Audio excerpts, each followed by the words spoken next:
Good morning children's. आज हम हिंदी में आपका चैप्टर फर्स्ट पढ़ेंगे, पेज नंबर 5।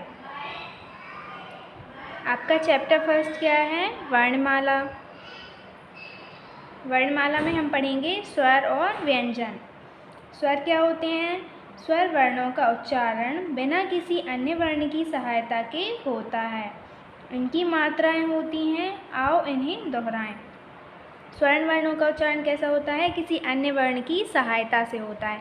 मीन्स उसमें कोई भी दूसरा शब्द ऐड नहीं होता है, वो अपने आप में पूरा होता है। इनकी मात्राएं बनती हैं, ठीक है। जो हम मात्राएं पढ़ती हैं ना, वो किससे बनते हैं? स्वर से बनती हैं, ठीक है। आइए देखिए स्वर क्या क्या होते हैं। आ, ई, उ, ऋ, ए, ऐ, ओ, औ, अह। एक बार फिर से दोहराएंगे।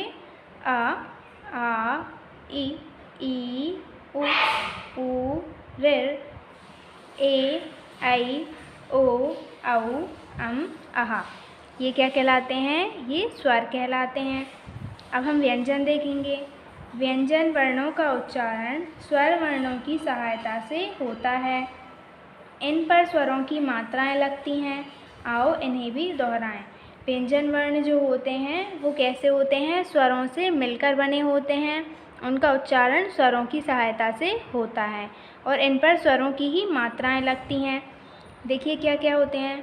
का, खा, गा, घा, चिंग्या, चा, छा, जा, झा, तोयचिंग्या, टा, ठा, डा, ढा, अड़ा, ता, था, दा, धा, ना, पा, फा, वा, भा, मा, या, रा, ला, वा, शा, शा, श, हा, छा, त्रा, ज्ञा।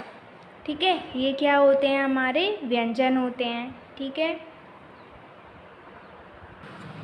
तो आपकी हिंदी वर्णमाला में स्वरों की संख्या कितनी होती है? 13 होती है, लेकिन हम उन्हें कितना मानते हैं? 11 मानते हैं। जो अम और अहा हैं उनको अर्ध स्वर की संख्या में रखा गया है, इसलिए हम स्वरों की संख्या कितनी पढ़ते हैं? 11 पढ़ते हैं। और जो आपके व्यंजन हैं उनकी संख्या हम कितनी पढ़ते हैं? 33 पढ़ते हैं। और आपके संयुक्त व्यंजन 4 होते हैं। कौन कौन से होते हैं संयुक्त व्यंजन?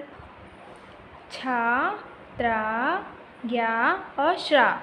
कौन कौन से होते हैं? छा, त्रा, ज्ञा और श्रा। ये क्या होते हैं? संयुक्त व्यंजन होते हैं। छा किससे मिलके बना होता है? क और श से मिलके बना होता है। किससे मिलके बना होता है? क और श। और त्रा कैसे मिलके बना होता है? त और रा।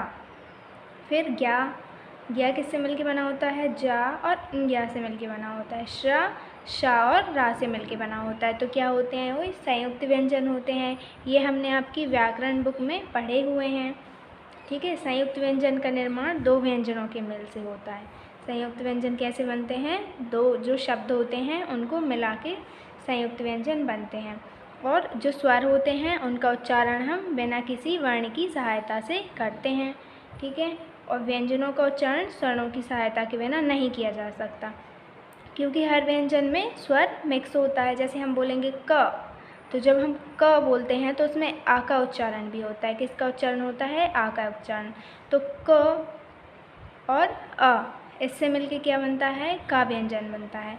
ऐसे ख, इन सब में क्या मिक्स होता है? इसमें स्वर मिक्स होते हैं, ठीक है।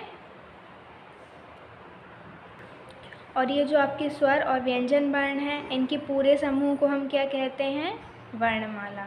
क्या कहा जाता है इनको? वर्णमाला कहा जाता है।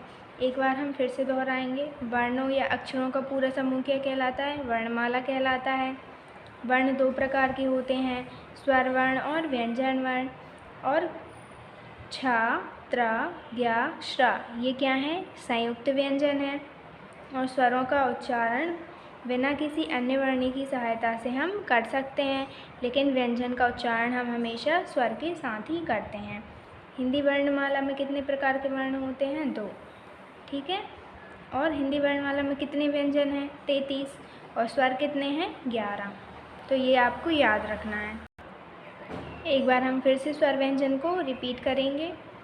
अ, आ, ई, उ, ऋ, ए, ऐ, ओ, औ, अह।